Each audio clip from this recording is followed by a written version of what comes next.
Welcome back into another edition of Prime Sports World. And on today's episode of Prime, we're going to preview the Northwest Division in the National Basketball Association, the home of the reigning defending champions, Denver Nuggets. I'm, of course, your host, David On Point Huffman, right there. My co-host, Mr. TJ Hopkins. Please like, share, and subscribe to the podcast, as we are now just 3 full days away from the opening tip of the NBA season, where the Nuggets and the Lakers will get things off, get things started. Man, TJ, happy Saturday, my friend. How are you? Kind of tired. I ain't been to sleep yet, so. I'm kind of tired, too. I think I slept like 3 hours last night. So I got off work at the house last night, at the haunted house I work at about 2. I woke up at 8:30 this morning to go to basketball. Played basketball for about 3 hours, and now here I am, ready to run a podcast. So yeah, I'm running deep on the lack of sleep right now. I feel you. Like I haven't been to sleep at all. So let's just get right into this without. Yeah, I got about 4 hours, so I guess I did get something. Moving on, let's just not waste any time. Let's get right into this. Let's talk about the reigning defending champion, Denver freaking Nuggets. Their starters, Jamal Murray, KCP, Michael Porter Jr., Aaron Gordon, Nikola Jokic. There are their key reserves. Michael Malone returns as the head coach of this basketball team, 53-29 last year. Let's talk about storylines. And I think one of the big storylines is going to replacing those veterans that gave you good minutes and gave you good burn last season that are no longer on this team. We're talking about Jeff Green. We're talking about Bruce Brown. Those guys are not walking back through that door. We're going to need production out of Christian Braun for him to take another step forward. You're just going to need, how do you replace that kind of the production from the guys that left? Because anytime you win a title, your roster teams to get plucked away. That's your storyline. Replacing those guys. Yeah, I mean, I don't see it. I mean, the Nuggets are going to be good next season. They're going to continue to be good. I mean, can they repeat? Is that a storyline? I think that's pretty easy to say. Yeah, I think they can repeat. What is your storyline? How do you go from being how do you handle being the hunted now? Like, you're night in, night out, you're going to get everybody's best. I think that's them replacing the guys they lost. Okay, I mean, sure. I don't necessarily disagree with that. I think, but the guys they lost, I think, is something that they're going to have to deal with as well. But I mean, yeah, but I also think, but with every champion, like you said, you deal with roster turnover in some way, shape, or form. But I think the bigger storyline there is, again, getting everybody's best night in and night out because you're the champion. I think that's the biggest. Like, yeah, Bruce Brown was valuable. Jeff Green was valuable, but at the same time, it's not like they were. It's not like they can't get what you call it, like their replacements. Like it's not like, hey, we lost Bruce Brown. What are we gonna do? Like it's not like one of I those don't necessarily, I don't situations. necessarily just I agree with you on that front, but I do think those guys did play a prominent role on a team that just won a title, and replacing those They did. guys is gonna be important. They did. But with that being said, I totally agree with you. They have gone from being this kind of this nice story in the NBA. Oh, the Denver Nuggets, they're pretty solid. But now, like people are like, oh, hey, they just want to ship. Like, yeah, they're gonna get everybody's best every night now.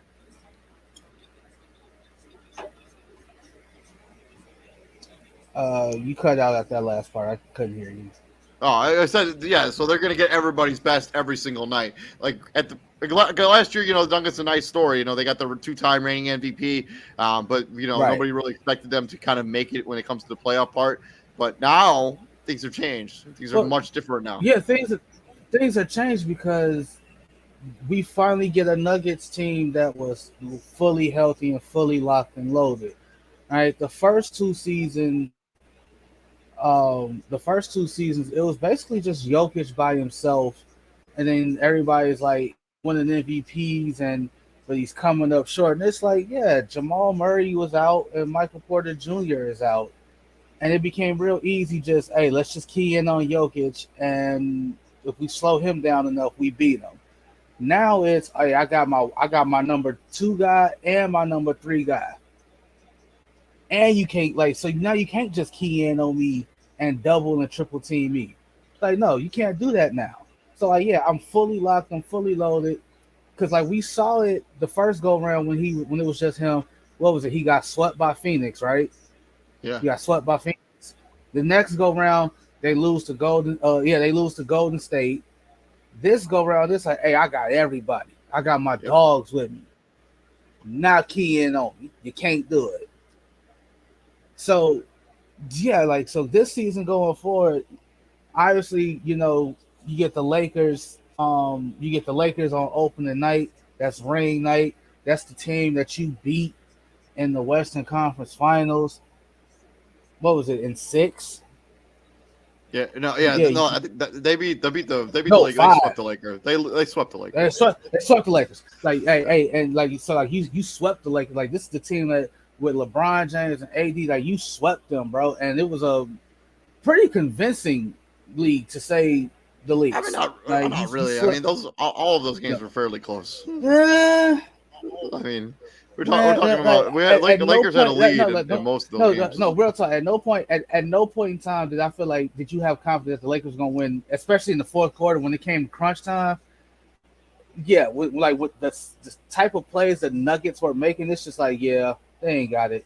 The Lakers ain't got it. Like bro, the closeout game when I saw Jokic hit a step back 3 with Yeah. the shot clock winding down, I'm like yeah, this. I'm like yeah, this. We Yeah, hit this shit a over with. step back three while dirking it. Yeah, like with 3 seconds left on the shot clock. Yeah, I'm like, yeah, this shit over with. This over. But yeah, they did sweep the Los But Angeles Lakers. I think we both right. Like with in terms of our storyline. Wow. Like they provided some value to those, especially Bruce Brown, because Bruce Brown allowed them to go small with certain lineups, and Bruce Brown did a lot of gritty stuff that didn't get checked, and that you see, like that you don't see in the scoreboard, like Yeah. drawing charges, little hustle plays here and there, stuff that don't show up on the stat sheet. Yeah, I think Jeff Green with the vet leadership, Christian Braun's gonna have to eat like a lot of those responsibilities. Like he's gonna have to be the guy that steps up.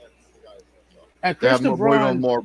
He was in pretty his good during the own right, playoffs last year. So yeah, in his own right, had a great postseason. yeah, Right? He was like he held his own for him being. Keep in mind, Christian Braun is a rookie. Well, was a rookie. yeah. So I think the Uh, bigger he immediately fills into that Bruce Brown role. And I'm not sure who replaces Jeff Green, but I'm sure they'll figure it out. Let's talk best and worst case scenario when it comes to Denver Nuggets. I think the best case scenario, obviously, they're hoisting the Larry O'Brien Trophy. Their worst case scenario, I think, is a little more interesting because I think like how good the West is right now. I don't think they're going to be a play-in Right. team, but I could see them being the 6th seed in the Western Conference. Like I don't think No, Denver is a team that needs I ain't necessarily going that a far. top 4 seed in order to be a champion again this year. But I could see a scenario where they fall out at the top 4 as a 5 or a 6 seed. I don't. I don't. Okay. I don't I see them mean, falling out of the top four. I I can mean, see like that. I understand your logic. I get your logic behind it, though. I get your logic behind it, but I just don't see that. The only way I see that happen is if, like, again, like something catastrophic happens. I'm knocking on wood that it doesn't. Yeah, yeah. Like somebody gets hurt bad, and it's like you miss Jokic for a significant amount of time. You miss Murray for a significant amount of time. You miss Aaron Gordon or MPJ for a significant amount of time, and it's just the wheels fall off somehow, some way, and it's just nah. I just don't see that. My best case scenario, I think I'm with you. I think somehow, somewhere they repeat. Yeah. They go back to back because that's now the standard. Worst case scenario, they just get a really bad matchup and they a second round and out. I think I think that's more applicable than them going like falling like to the sixth seed or the play in. I can see that too. I don't think they're going to go to the play-in. I never. Also, shout out to Degree watching us over there on Twitch. Yo, buddy, we appreciate you checking us out. Thank you very much for the following and the like, share, and subscribe. Thank you very much, buddy. Let's move on from the Denver Nuggets. Let's talk about the next team who made a big moves in the offseason last year that didn't really pan out, but now they bring back basically the same roster. Their starters, Mike Conley, Anthony Edwards, Jaden McDaniels, Karl Anthony Towns, and Rudy Gobert. There are their key reserves. Chris Finch is the head coach of this basketball team. They were 42-40 last season. One of the key storylines, I think, has to be the continued development of Anthony Edwards. He has to take a step forward to being the best player, bar none, on this team. No questions asked. Hello, TJ?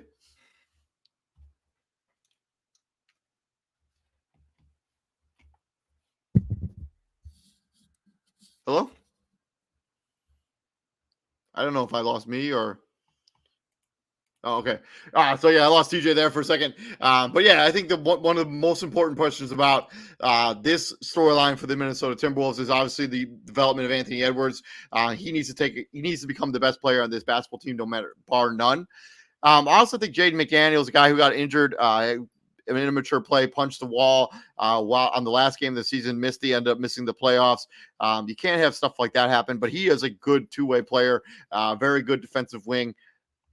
They have, veterans. This is a veteran team. You got a mix of veterans and young players. I think that this is a good mix for Minnesota. TJ is having some technical difficulties, so we'll bring TJ back into the show. Welcome back, TJ. Oh, he's still not there. All right. Let me go ahead and look up the roster real quick because I forgot to do that here this time around. Also, I think they want to, because they're 5-0 in the preseason so far this year. Obviously, that's the preseason. We know when things get real, we're probably going to see a little bit more influx there. But Mike Conley is a veteran player who gives them some stability at the point guard position. And last season, they wanted to do this twin tower lineup where they had Rudy Gobert and Karl Anthony Towns. Karl Anthony Towns gets injured very early in the process, does not end up playing again, misses majority of the season, 3 months or so. So they never really got to test it out. I think that's why a lot of people in Minnesota were like, we're going to run this back and see if things go better this year. They obviously they got Anthony Edwards signed a big time extension this offseason, 5 years, $260 million. He was very good in the Team USA World Cup there. Even though the team didn't have team success, he was the best player on that team. And a lot of times when players go and play for Team USA and then come back, they end up becoming much better basketball players. So hopefully that's the case for him. And I mentioned the player must take a leap. Yeah, Jaden McDaniels. He's going to be very important for what the Minnesota Timberwolves want to do this season. He's a 6'9" wing. His versatility. He gives you defense, all defensive. He could make an all defensive team this year if he did not even last season. It's possible he could also win most improved player if he continues to shoot it well from the field this year. And I can up that scoring total. Let's take a look at what his numbers were for last season in terms of scoring. 12.1 points per game. If he can get that up to 20 points per game, that'd be a major step forward. If he can get that 2 assists up to about 3, if he can get 5 rebounds, and he shoots it 51% from the field, 52% really if you round, that's a pretty good number. He also shot at 40% from the 3-point line. Those are really solid numbers for a guy who's coming off your bench or in the starting line. Boy, come back, TJ. Hopefully got those technical difficulties. Hopefully got those technical difficulties a little scraped out there. We're talking about Minnesota. I think the storyline I was talking about was Anthony Edwards. He has to become the best player on this team, bar none, no questions asked. Okay, and I think he's well on his way there. I think he already is. That's just me. So, all right, you remember when we broke down the Rudy Gobert trade? Because I remember I heard you say a little bit about that, and then that's when my technical issues have started. Yeah. And so they make that trade, and you remember what I said when we broke it down? It wasn't it wasn't a will this work. It was a this better work. Yeah. But I also think it's really difficult to gauge how successful this was, given how much time Karl-Anthony Towns missed last season. That's fair. That's fair. Which is why I don't think the Timberwolves were actively shopping. I know there were rumors about Karl-Anthony Towns getting traded away from this basketball team because he's not a great fit next to Rudy Gobert. But I think that the reason that they stayed pat with the majority of this roster is because they looked at their season last year and they're like, you know what? Let's just give this one more go. If it doesn't work next season, we'll make decisions then. But he missed most of the year, and he never really got an opportunity to really get implemented in his offense and really see if they can continue to take step forwards. I said the most interesting player on this team, though, I think is Jaden McDaniels. He breaks his hand in the last game of the season, misses the entire playoffs. In a series where they gave was the Memphis Grizzlies fits in that series. Or was that 2 years ago? It was Denver. Yeah, and I mean they were competitive in that series. He's 6'9" wing. Jaden McDaniels could have made a difference there. He's going to be an upcoming free agent as well, so he's going to be looking to make some money. I think that I think the gap show with what Minnesota needs and how much further they have to go, because again I think it's game. What was it? It was game 4 against Denver, and you need this game to avoid a sweep. You're up 12 with a little bit over a minute left. And, most situations that game's over, right? Yeah. No, Denver came down 3-3, tie game, overtime. Like you won. You won, but it's the fact that you blew a 12-point lead in less than a minute. Let's talk about best and worst case scenarios, because I kind of talked about season storylines for the Minnesota Timberwolves at nauseum while you were not on the show. Let's talk best and worst case scenario. I think the best case scenario, and this may sound ridiculous, but I think there's a small chance when we talk about best case scenario, they're in the Western Conference Finals. You know, like all the stuff that they did clicks. Like the roster makes sense. The two Twin Towers stuff works. They're defensively, they're one of the best defensive teams in the NBA. Western Conference Finals. I think that's a legit expectation for a mild. You know, it may sound wild to those out there because of what they did last season, but that's exactly why they put this roster together the way that they did. Like, that's why you trade the farm in the future for Rudy Gobert. Like, me personally, I wouldn't have did it. You probably wouldn't have done it. 95% of basketball minds wouldn't have made that Rudy Gobert trade. 95% of the people would have made that trade. But when you make that move and when you give up what you gave up to make that move, yeah, of like saying, hey, first or second round, and that's the best. Like, no, like that's unacceptable because you gave up so much to get him, bro. Utah in 3 years is gonna be right back in the picture. I mean, they're Yeah. kind of already there now. Yeah. I mean, this division is very interesting. Outside of yes, Portland. I mean, this division is very, very interesting this season. So like your best case scenario, like yeah, you have to be in the you have to be a title contender. You like that's where you're at right now. Again, that trade puts you in this better, like it took you out of this better work category to like it. Yeah, that's where you're at. This shit got to work. It has to work. On the other side of the coin, the worst case scenario, I just think that they're I don't see them falling out of the play-in, but I think there could potentially be a play-in team this season. I think that's their worst case scenario, given how good the Western Conference is right now. Worst case, yeah, I think. See, worst case, I think even though as good as they are, I think they still miss it. Like I think I legit think like fully locked, fully loaded. I just think the West is that good that they have a tough 8-game stretch where they go like under 500. Yeah, like 10 games because they do every 10 games. So it's like if they go 10 games, if they have a multiple 3-7 stretches. Yeah, I can see them completely just out of it. Yeah, I can see that too, especially with how good the Western Conference is right now. From Minnesota, let's talk about the Oklahoma City Thunder. Their starters, SGA, Josh Giddey, Lou Dort, Jalen Williams, and Chet Holmgren making his NBA debut. He's looked pretty good in the preseason. He looked very good in Summer League. Their key reserves listed there on the screen. Coach Mark, I cannot pronounce that last name. I'm not going to try again. Diagnalt? All right. Well, 40-42 last season. Obviously, we're in the play-in. They got bounced in the play-in tournament. But this is a team that took another step forward. The team that many people didn't expect to be in the place that they were last season. SGA has become a top 5-ish, 10 player in the NBA. Top 10. Yeah, top 10. Jalen Williams was the second best rookie in the NBA last year. Some people can say he was the best rookie.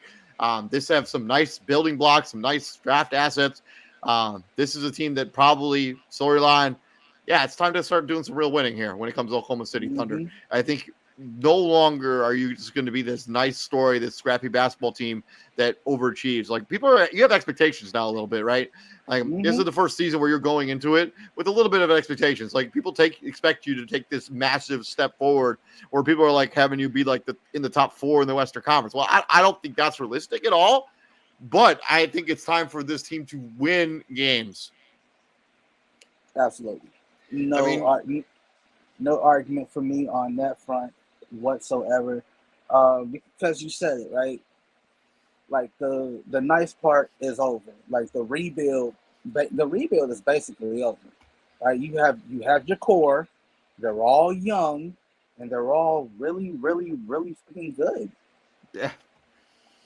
SGA coming off his first team All NBA to selection. He was at 5th in MVP voting last season. Like he is it. Right. Like I don't know how else to say it. Like he is just it. Like Josh Giddey was getting triple doubles as a rookie. Lou Dort is one of the best 2-way players in the league. Yeah. Jalen Williams was second in Rookie of the Year voting. And you have a Rookie of the Year candidate back in Chet Holmgren. Ain't no telling what this team could have done if he was able to play last year. Yeah, I would also really like Josh Giddey take another step forward. I'd like to see him get, a little bit more efficient from the field. I think his playmaking ability is off the chart here, but I would like to see him become a little more efficient when it comes to scoring the basketball. If he becomes a legitimate scoring threat outside of the playmaking that he's capable of, that would just take their offense to another level. Well, the way I see it right now is like you're starting 5. You got 5 dudes that can handle the ball and bring the ball up and initiate the offense. Like, it's not just on SGA or Giddy to be playmakers. Like Chet Holmgren can literally get the ball off the rebound. Like, he can literally get the rebound, start the break, and go. Let's go. Boom, boom, boom, boom, boom. We out. You have like 30 million draft picks over the next handful of years, and obviously, at some point in time, like the only way I see you moving off of a lot of those picks is if what you have right now just doesn't work, or just and like you need that one, like you need that big name, like you need that all-star name to put you over the hump. And I don't. First off, I don't know who that all-star is. Man, you know what would be like, it would wild, right? If you put Joel Embiid on this team, Like, which is crazy though. Like, which is crazy to consider, but at the same time, it's not unrealistic. Like they it's have. not. Like It's not, 'cause, like, if there was a team that like could legit make a trade for a Joel Embiid, it's the Oklahoma City Thunder. I mean, you give them Jalen Williams with upside there. You give them Casey Wallace. You give them Kendrick Williams, who they extended, who they kind of like. You give him Poku, I guess, Andrew Wiggins. Give them football first round picks, Trey Mann, and your starting lineup. This is crazy hypothetical. Your starting lineup becomes SGA, Josh Giddey, Lou Dort, Chet Holmgren, and then Joel Embiid at the center position. Hey, Chet might be gone, bro. Chet might, because if I'm Philly, you'd be dumb to not ask for Chet Holmgren. Well, I don't necessarily disagree with that, but I think if you're the Thunder, you want to keep him, and you got to be I would be like, man, hey, if I have a chance to get Joel Embiid, hey, Chet, hey man, you going to Philly, bro? I'm sorry. Yeah. Sorry, not sorry. Hey, it's a business. It's the business point. It's the business aspect of it. Let's talk about best and worst case scenario for the Oklahoma City Thunder. I think the best scenario, they're a 5 seed. That's exactly what I was going to say. You're a 5 seed. They're a 5 seed. But I think there is an opportunity here. Like if everything they hit lightning in a bottle, Chet Holmgren hits the ground running, ends up becoming the rookie of the year. They could be a top 4 seed in the Western Conference. I could realistically see it. That's their best case scenario, but probably is more realistic. Is probably about a 5 seed. 5, 6 seed. Yeah, I mean, any step, a big step forward is even if you just go from what you were last season to just a 6 seed, that means you're a top 6 seed in the West, and that's not the play-in. You have that 3-6 matchup, and you ain't let's be honest, you ain't gonna be no easy out. Yeah, it's true. Especially with that playmaking got on there on offense. Let's talk about worst case scenario. I think their worst case scenario is actually a ceiling that's fairly high. And I'm actually going to say their worst case scenario is they finish the season over 500.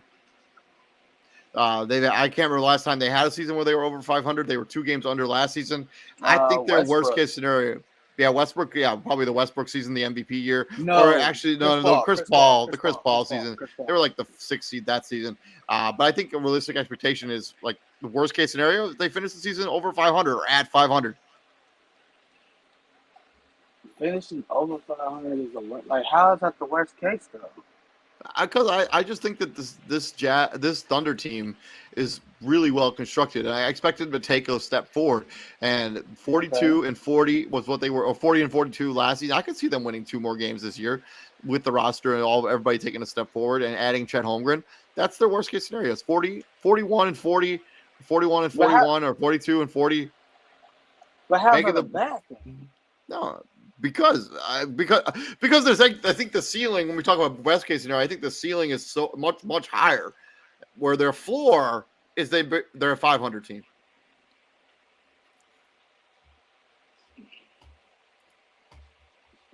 Yeah, I'm still just trying to wrap my head around like them improving is a worst case scenario. Yeah.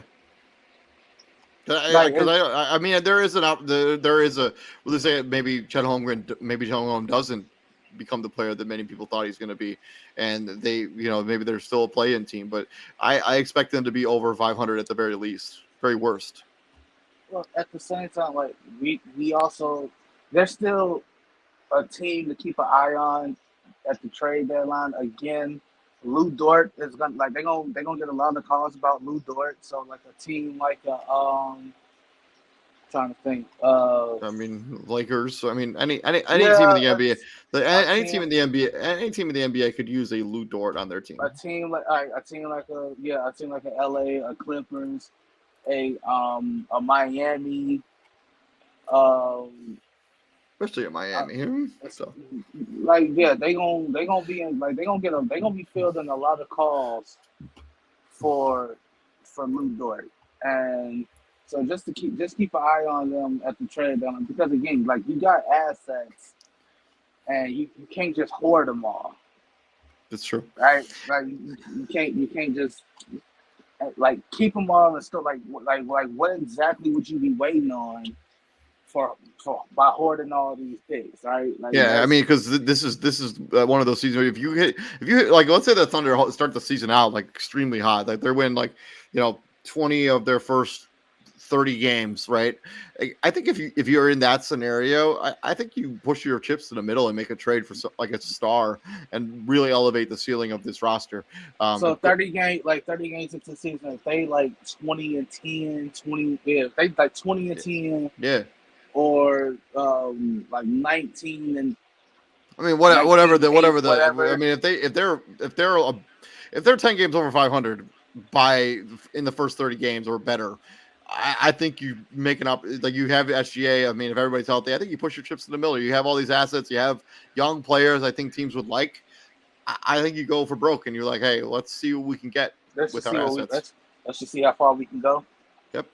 I From see that. there, the Utah Jazz are on the clock. Their starters, Colin Sexton, THT, Lauri Markkanen, and John Collins, who they got in the trade with the Atlanta Hawks. And then Walker Kessler, who was third, I think, in Rookie of the Year voting last year. There's their key reserves. Their head coach is Will Hardy. They were 37 and 45 last year. Let's talk about season storylines. I think the number one storyline, at least for me personally, is can Lauri Markkanen repeat his success he had last year, winning Most Improved Player? Because we saw this from the Bulls, right? Like he had one really good season, and then he was kind of myriaded by injuries and kind of lackluster play the seasons after that. Mm-hmm. So I mean, you did, as TJ always liked to say it, you got to do it again, Lauri Markkanen. Like, got to do it again. And I like Lauri. Like I was a big fan of like because he's what the NBA is now. Like a 7-footer, can shoot, can put the ball on the floor, solid rebounder. Defense can get a little better, but who at this stage who can't improve on their defense, right? Like we said, like his rookie year, really solid, right? Really solid. Showed flashes. Showed why he was that lottery draft pick that we made him to be. Then all of a sudden, it's nagging injury after nagging injury. He never really recovered from that. Like was what you call it was basically scapegoated here. Poor coaching. Like what's his, Jim Boylan was not using him right, and by the time Billy Donovan got here and got to him, the damage was already done. And it was just, hey, it would be better for all the parties involved if you just go here, if we just, split amicably and we'll get what we can for you. Um, obviously the next big step for Lauri Markkanen to go from most improved is getting that first All-Star nod. I mean, he was an All-Star last season. Being an All-Star again, and somehow, some way sneaking into the MVP conversation. Again, you went 37 and 45, and folks had Utah in the Wembanyama sweepstakes. Yeah. Like you traded Rudy Gobert away, and you traded Donovan Mitchell away, and we like, hey, tank for Wemby. Like it's in full effect in Utah, and you got guys in that front office in that organization that said like, no, like the collection of guys we got right now. These are some good effing guys. Mm-hmm. Like Colin Sexton was kind of like ostracized out of Cleveland, right? He just made the deal for Donovan Mitchell that much easier. Yeah, I mean, he signed his extension with the team, so he wasn't. wasn't great last season. He's the kind of the guy who really needs to step up. Like since he's come back from that ACL tear, he was just okay last season. You'd like to see him continue. And again, it's like you already know how to like your first season back off of a significant injury like that. I kind of give you a pass that because you're rehabbing to get back from that injury. This season, where you can train and not rehab, this season is the big one because like you like it's all basketball now and not rehab. I also think it interesting. So, like Colin Sexton also has to become a better facilitator. I also think it'll be very interesting to see how the Jazz implement John Collins into their lineup. I think he'll be their starting power forward in most cases. How they use him, what they do with him. Let's not forget, John Collins averaged basically 22 points a game.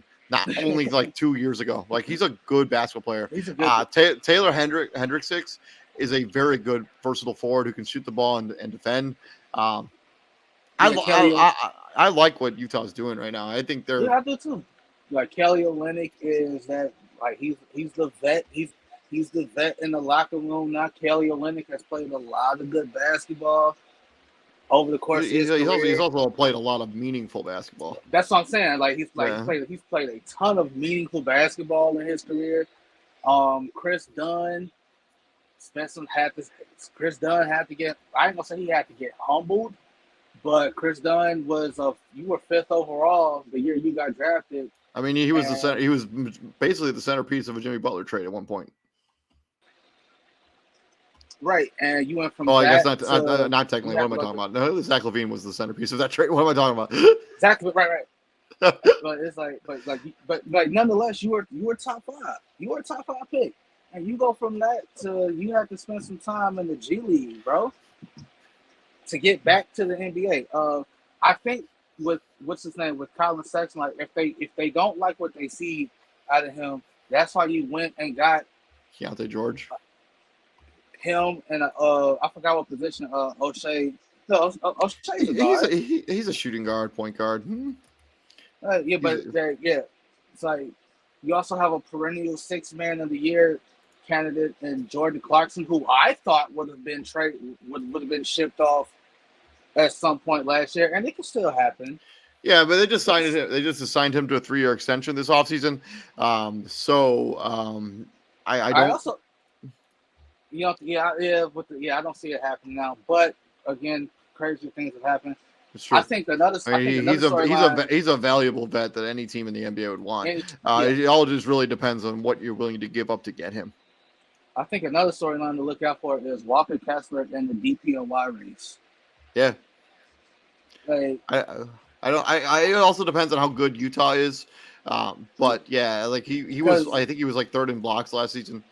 Oh yeah, because he was on the Walker Kessler was on the FIBA USA team that failed to medal in this past World Cup, and you look at a lot of like what happened is like Walker Kessler wasn't really playing a lot, and FIBA rules are different. FIBA rules allows a 7'3" Walker Kessler to literally just stand in the paint and be tall. FIBA rules are a little different. Like if the ball hits the rim, you ain't gotta wait for it. You ain't gotta wait to see if it's gonna go in. Yeah, average 2.3 blocks a game last season. Good, I think, for 4th in the NBA last year. Let's talk about best and worst case scenario when it comes to the Utah Jazz. What do you think their best case scenario is? Best case, I put them in OKC in the same boat. They are they somewhere 5 through 7. They somewhere in that range. So 5th seed, 6th seed, you're in the playoffs. 7th seed, you're the first play-in team. I think that's fair for them, right? 37-45. You kind of look. You go to their record. I think their ceiling is that they're a fringe play-in team. No, I like my assessment better. 37-45. Of course you would. It's your assessment. No, 37-45. You look at that schedule last year. You look at some of the close losses they had, where like ball goes their way, calls go their way, and they probably was already in it. Yeah, 37 5 them being the 5th seed, 6th seed is not out of the realm of possibility. 7th seed, you're the first play-in team. So I'm not saying it's not like I'm saying I'm putting them 1 or 2 in the West. I'm saying, hey, 5, 6, or 7. What's Okay, what's the world like? okay, but I think they're I think they're a back end playing team at best. I think they're like a 9, 8, 9. I think they're just better teams in the West. I just think this Utah team is yes, they're very nice. Like I think they have some nice pieces. I just don't think it'll lead to all that much winning, at least not this season. Like especially how good Okay. how deep the Western Conference is right now. Although they were at one point last year, like in the top 3 in the Western Conference, then came back down to earth a little bit there. Um, I think their worst case scenario is probably about the same as their best case scenario. Like I think that their ceiling and their floor is very similar to Oklahoma City Thunder, right? I think that they're going to be relatively consistent this season, and I think they're either going to be a play-in team at very worst and very best. Yeah, nothing wrong with that. Obviously, you just want to see the improvement off the 37 wins. Yeah. Like, if you go from 37 wins to, again, let's just say, like, call it 500. Let's just, 2 games over.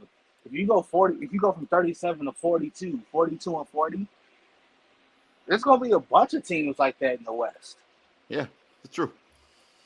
From there, let's talk about the final team, Woo! Portland Trailblazers. Their starters, Scoot Henderson, Anthony Simons, Shaden Sharp, Jeremy Grant, who they signed in the offseason to an extension, DeAndre Ayton, who they got in the return for the Damian Lillard trade, who's no longer on this team. They now have Malcolm Brogdon there as their key reserves. Chauncey Billups, still the head coach of this basketball team. Record last season, 33 and 49. I think the major storyline for this is what do you do now that Damian Lillard is no longer a member of this franchise? Where do you go? Well, first off, it's about damn time, bro. Like, again, this rebuild should have happened, I'm gonna say 5 years ago. Or whenever you traded CJ McCollum. Whenever you traded CJ McCollum. I mean, that was only last year. No. 2 Yeah. years. CJ McCollum got traded at the trade deadline last year. 2 years. Hold on. I was gonna say last season was like his first full season. So last season, so it's only been a year and a half. He was traded on February 8th, 2022. Right, so it's only been 1 full season. 2 years, whatever. Whenever you traded CJ McCollum, that's when you should have just went ahead and bit that bullet and traded Damian Lillard because it got ugly at the end. Like it's like he making diss tracks now. And yeah, I'm talking about Damian Lillard. Like yeah, you making diss tracks about the Portland front office and all that other good stuff. And it's crazy. Like it's funny how fast it turned, right? Like he went from I want to get it out the mud with Portland to I don't want to be a part of a rebuild. Well, I mean, it was partially your fault. Like, I mean, you signed multiple extensions with the same team over and over again. Even last offseason, you signed an extension that keeps you there until 2027. We're going to be making $60 million a year, the final 2 years of that contract. You didn't have to keep continuing to sign extensions over and over again. I understand, like, hey, I'm not turning down that kind of money. I mean, but I get that too. I mean, you basically you sign these extensions and then you complain about being there. It just doesn't make a lot of sense. And you complain about the team not being good. And again, I'm over here, like I'm using his words against him. I'm like he demanding trades. I'm like, bro, what happened to getting it out the mud? And folks talking about he don't want to be a part of a rebuild. Use your brain. I'm like, Nick, that's literally what getting it out the mud is. That's literally it. And I also think the other thing is Damian Lillard kind of made it a big part of his persona is the fact that he was loyal to the Portland Trailblazers. It wasn't one of those guys, and wasn't sword, die by the sword, like and didn't want to be known as one of those guys that just jump teams willy nilly just to chase success. Like he basically made that part of his mantra.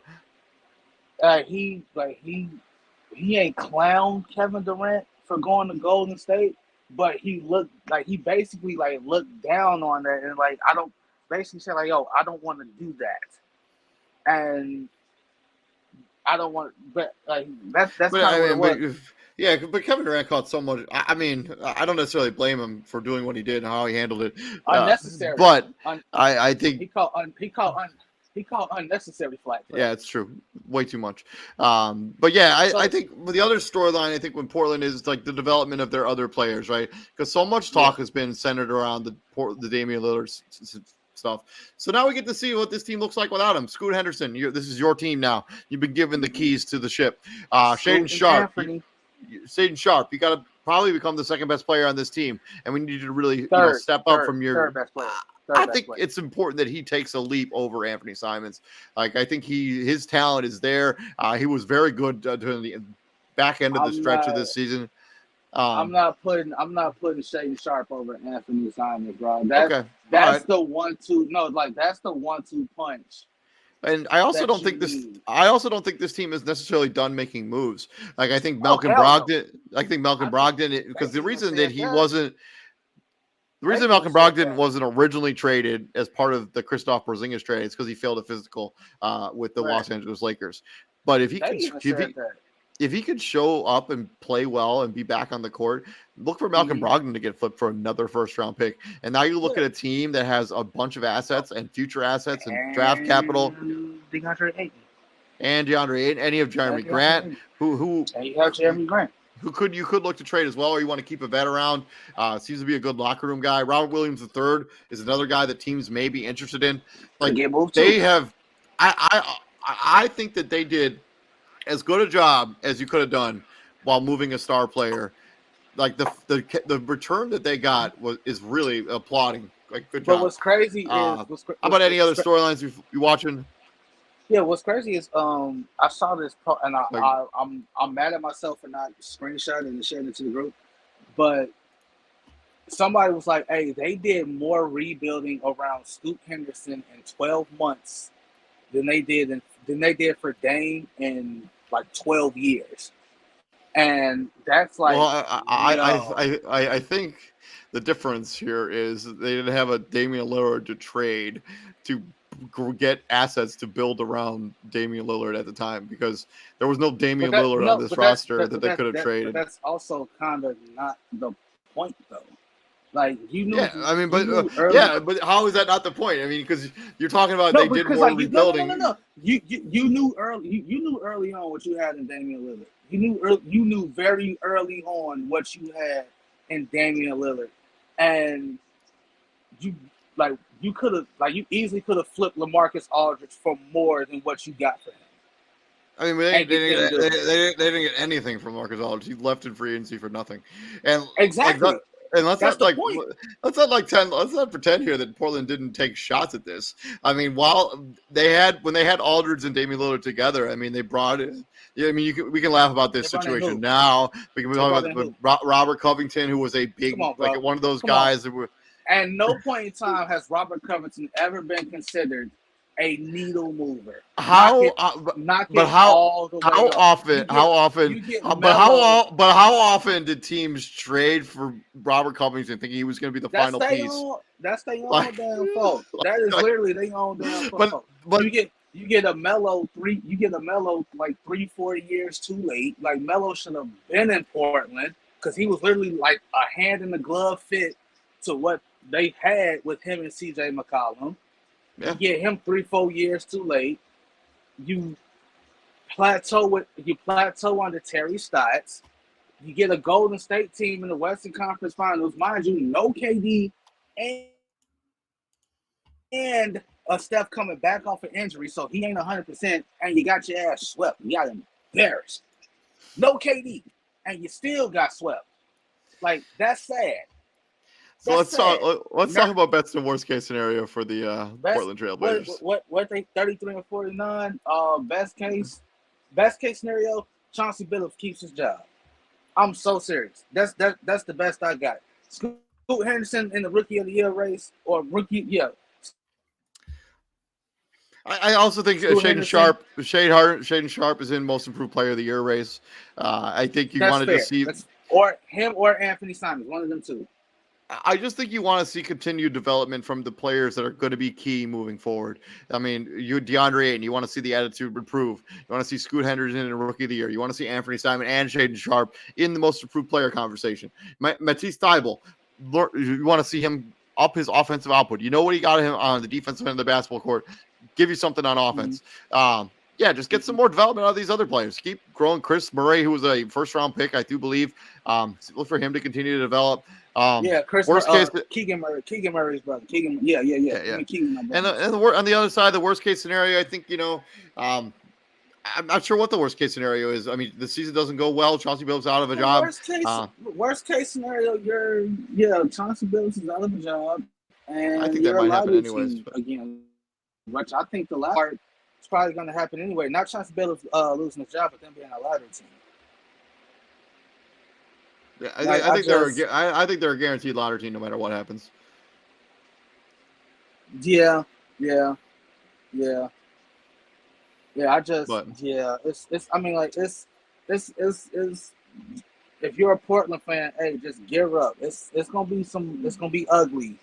It's gonna be some rough. At least this season. I think based on the pieces that they have, I think they could make a breakthrough next season. If they get a good draft pick and they end up getting something that makes a difference on this team, we'll see. But yeah, that's been our Northwest Division preview. I'm trying to look ahead. I think I just lost TJ. But yeah, thank you very much for checking us out. Please like, share, and subscribe to the podcast. This has been our Northwest Division preview. Thank you very much for checking us out. Please like, share, and subscribe to the podcast. This has been Prime Sports World. And I'm, of course, your host, David On Point Huffman. Right there is my co-host, Mr. TJ Hopkins. And gentlemen, what do we do here at the Prime, my friends? We bring the heat, but what I was trying to say was with Portland, I'm looking back at this draft. I got to go back and look at it again. I don't really know who that guy is that you hold out for in this draft, but obviously the eye of the like the diamond in the rough, quote unquote, is Cooper Flagg in next year's draft, or like whenever he's draft eligible. Because I don't know. I mean that could potentially be the season where they trade Jeremy Grant, they trade Rob Williams III, and then try to really push for that lottery box. If they don't do that beforehand, anyways. Right, we'll be back here on Monday. Y'all have a good weekend. Enjoy the national. See you, man.